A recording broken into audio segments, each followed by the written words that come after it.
মোৰ যিটো ইছ্যু কাৰ্বি আংলঙতো হিচাপ কৰিব নোৱাৰে আৰু মই সেইটোৱে প্ৰশ্ন কৰিব খুজিছোঁ যে কাৰ্বি আংলং ৰাইজে বিজেপি কিয় ভোট দিব ইমান উপহাসন আৰু ইমান কাৰাপশ্যন আটাইতকৈ যদি কাৰ্বি আংলং ইনচেপশ্যন পৰা আৰম্ভণিৰ পৰা যদি CM ভিতৰ কাৰাপশ্যন যদি কৰিছে এইটো CM তুলিৰাম ৰঙাং বাহিৰে কোনো কৰা নাই কাৰ্বি আংলঙত যেতিয়া কংগ্ৰেছ আছিলে বা SDC সময়তে থাকক এতিয়া সময়ত সকলো সময়ত মানুহক পূজাই হওক খ্ৰীষ্টমাছেই হওক নিউ ইয়েৰে হওক বিহুৱে হওক সকলো যিটো ফেষ্টিভেলত সদায় পে'মেণ্ট দিয়ে আজিকালি সেইবিলাক নাইকিয়া হৈ গ'ল আৰু যিটো ইয়াত কাৰ্বি আংলঙত আমি এক হ'বলগীয়া কাৰণটো আটাইতকৈ ডাঙৰ কথাটো আমি আমাৰ গোটেই যিটো ভূমি আমাৰ যিটো লেণ্ড এই প্ৰটেক্ট কৰিবৰ কাৰণে আমি একেলগে হৈছোঁ একজোট হৈছোঁ কাৰণ তুলিৰাম ৰঙাঙে কাৰ্বি আংলং মাটি আম্বানী কৰ্পৰেট দিয়া বাহিৰে একো নাই আৰু যদি এইবাৰ আৰু জিকিলে আসাম চৰকাৰ যদি আৰু আহে আমাৰ আৰু খিলঞ্জীয়া বুলি কওক আমাৰ অসমৰে হওক আমাৰ কাৰ্বি আংলং মাটি আৰু নাথাকে এতিয়া অলৰেডি ছাৰ্ভে কৰি আছে যে যিমানটো আমাৰ পাহাৰীয়া এলেকাত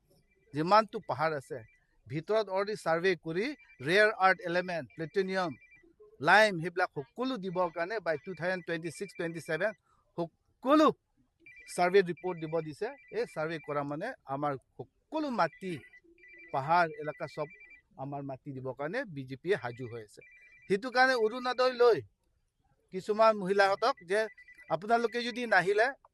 আমি আৰু আপোনালোকক সেইটো আঁচনি নিদিয়ে এই আঁচনিটো আটাইতকৈ যদি দিছে কংগ্ৰেছ সময়ত দিছে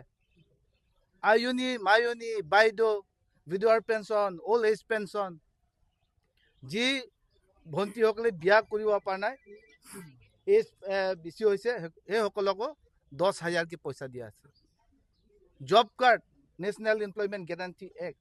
national food security act mid day meal সেইবিলাক কোনে কৰিছে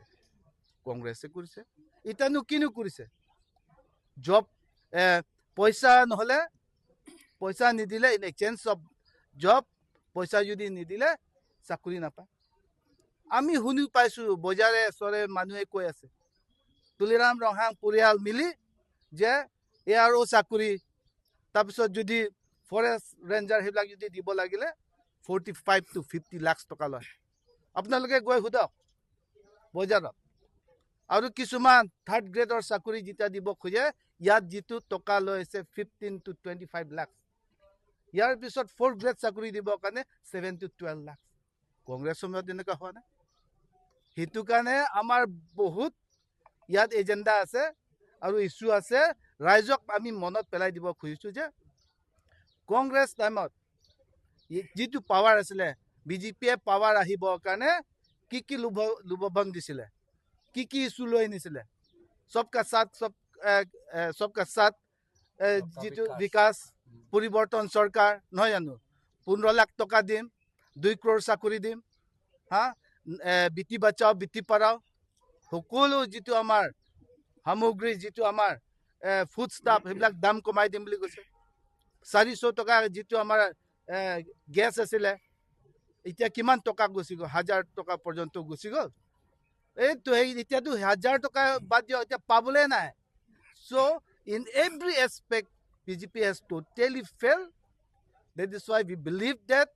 these people of Karbi Anglong and Assam, they are not going to vote for BJP and they are looking forward for a chance. Ekta holoni hobo, aru ekta notun bor ohom hobo, aru এই মানুহ কিয় vote দিব সেইটো কথাটো আপোনালোকক মনত পেলাই দিছোঁ হিমন্ত বিশ্ব শৰ্মা চিফ মিনিষ্টাৰে কৈছে যে যদি জুবিন গাৰ্গক ন্যায় দিব নোৱাৰে আপোনালোকে কিয় আমাক ভোট দিব আৰু এইটো আমি কোৱা কথা নহয় Himanta Biswa Sarma he very straightforwardly have spoken that BJP কি কয় জুবিন গাৰ্গক মাৰ্ডাৰ কৰা হৈছে বুলি কৈছে হত্যা কৰা হৈছে বুলি কৈছে আপুনি যদি হত্যা কৰা হৈছে বুলি জনাৰ পিছত আপুনি যদি ন্যায় দিব নোৱাৰিলে আপোনালোকে জনসাধাৰণ ৰাইজে কিয় ভোট দিম বুলি কৈছে সেইটো কাৰণে তাক আৰু ভোট দিবৰ কাৰণে প্ৰয়োজন নাই নিজে ডিক্লেয়াৰ কৰিছে হাৰিব বুলি আৰু অসমত যে গৌৰৱ গগৈ ডাঙৰীয়াৰ নেতৃত্বত অসমত আমাৰ কংগ্ৰেছৰ চৰকাৰ হৈ আছে that is definite people of Assam has already decided and we as a whole people of Karbi Anglong is fully prepared for that আৰু পাঁচটা যিটো চিট আছে আমি সকলো চিটত জিকিম সেইটোৱে ক'লো আপোনালোকক